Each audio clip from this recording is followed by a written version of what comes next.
Hello, everybody, and welcome back to the Entertainment Brick Show.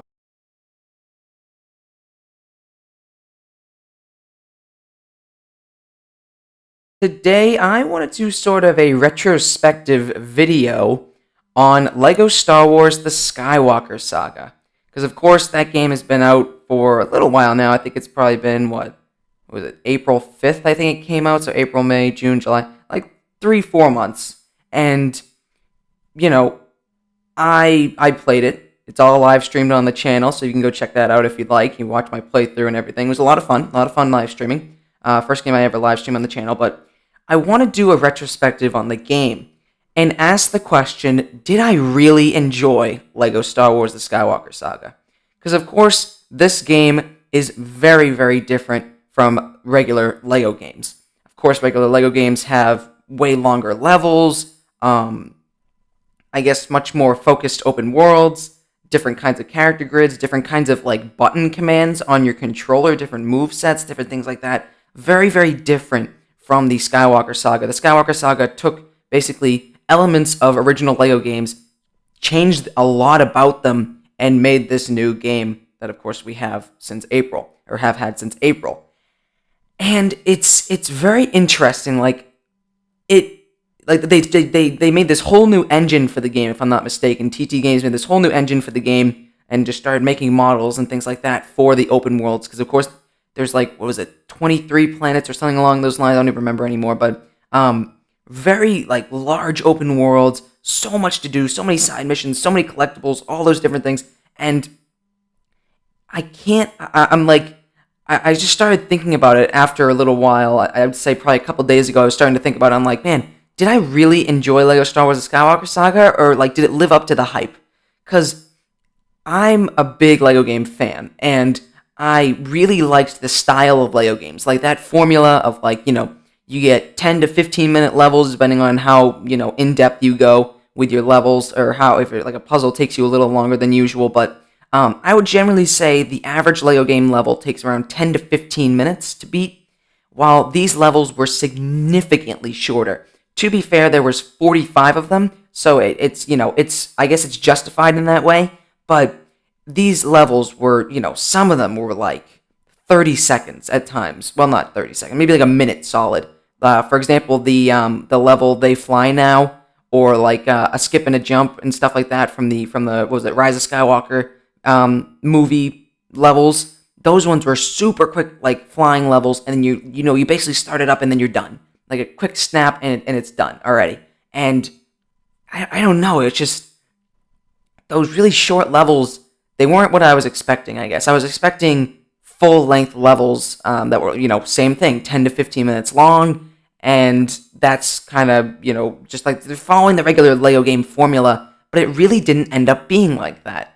And I can't tell if I enjoyed that or not, because, of course, I would even say the main bulk of playing through the story mode of the game was going through the open world and exploring different planets, which I guess was a high selling point for the game, that there was, so many planets to explore across the Skywalker Saga and the galaxy, and there would be, large open world areas, which there were, and it was very, I would say, well done. The graphics and everything looked great, but I don't know, just something about it doesn't sit with me right, that I just feel like I want to keep the same formula that LEGO has been doing for a little while. And again, this game took me so long to beat. This was a very, very long game, and I also don't know how I feel about that either. I feel like they made this game, they obviously went all out with this game, because, it had been, 2019, 2020, 2021, 20, a little over 3 years, I would say. Actually, no, maybe even closer to 4 years of, since it was a LEGO game. And I guess this one was just such a drastic change from the original style that I guess it kind of caught me off guard now that I think about it more. And again, the controls were all different, the open worlds were huge, and the levels were much shorter, much kind of different style, different feel. And I just don't know if this is the kind of style of LEGO game that I would want for future games.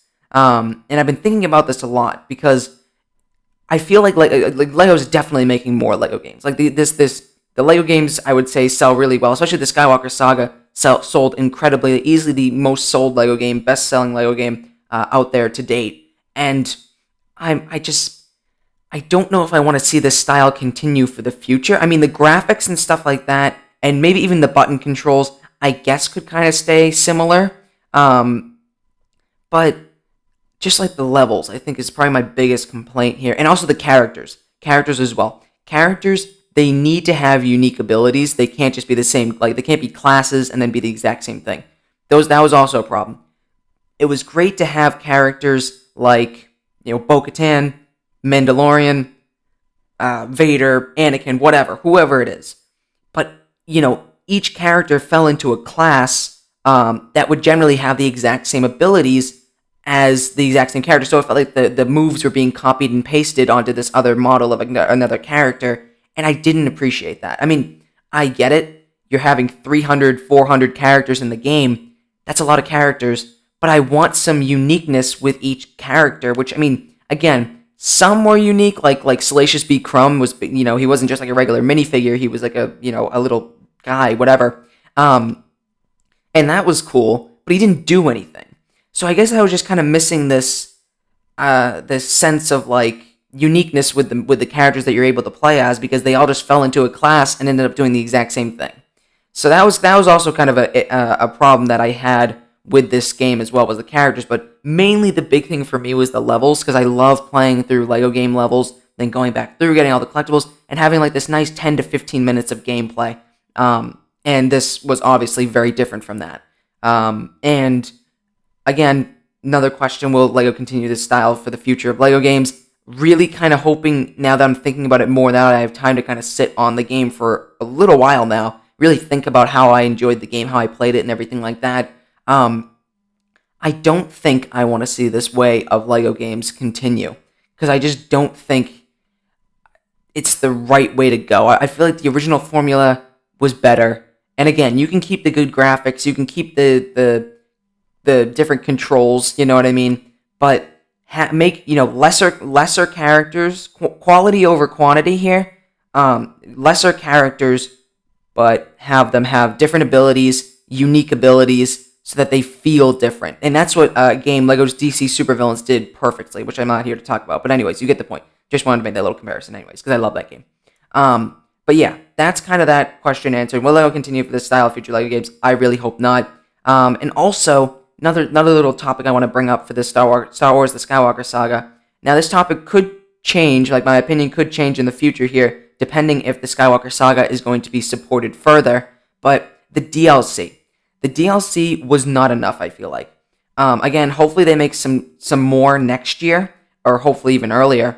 For DLC, maybe a second season pass, which I've talked about many, many times over the course of this channel, whether it be live streams or other videos. But yeah, the DLC, I think there was 7 DLC packs. They're all just character packs, all characters that fell into the exact same categories. And sure, there are really cool characters in there. I mean, there was Ahsoka Tano, Moff Gideon, Mando, Grief Karga, the Bad Batch, like all really cool characters, but they weren't unique. They all did the exact same thing as the other characters in the base game. So you weren't really getting anything but just different skins, basically. And that was a little disappointing, but again, it was still cool to have those characters. Ahsoka Tano from the Mandalorian Season 2 pack was easily my favorite character in the game. But yeah, you get the point. Not very unique, but still cool characters. And I feel like they may have needed some sort of level packs or something, which again, I understand would take a little while to do, but I feel like a Mandalorian level pack was what I was expecting, and I thought that would have been amazing. Like, you could play through, I don't know if it would be like the Season 1 pack would have like the last episode of Season 1 you can play through. That would have been incredible. Oh my god. And actually make it like a little bit longer than the base game levels, I think would be perfect. But I get it, they were probably under a lot of time constraints and things like that, but still, there's still like an opportunity to get more DLC for this game, but I'm not too confident that they will. But still, the point is, DLC wasn't enough, and I think in future LEGO games they need to do a little bit more with their DLCs next time. But yeah, basically I just wanted to make this video because this was a topic on my mind for a little while now, and I thought I would want to share it with all of you. So overall, did I really enjoy LEGO Star Wars: The Skywalker Saga? I would say yes, I did, but I did have a lot of problems with how I felt about the game, and I would say a little bit of worry for how some of the LEGO games in the future could be. But either way, If you enjoyed that video, do the coming YouTube stuff, like, comment, subscribe, and I'll see you guys later.